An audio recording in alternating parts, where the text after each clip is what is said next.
How to log into your Fiverr account. Hi everyone, this is Neha from Create, Login and Delete, and today in this video presentation I'll demonstrate how to log into your Fiverr account using a web browser.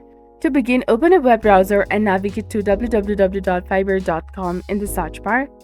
And once on the official site, head to the top right corner of the screen and click on Join or Sign In.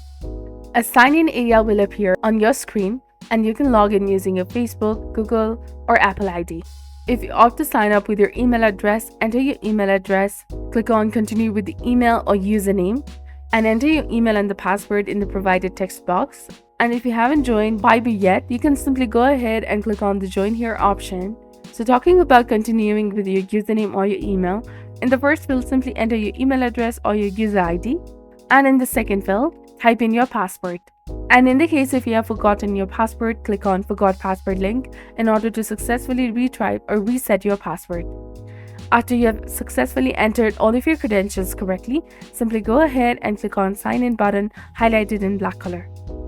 So this was all about how you can log into your Fiverr account. If you found this video helpful, please consider liking and subscribing for more helpful tips and tutorials. Thank you for watching. See you in the next one.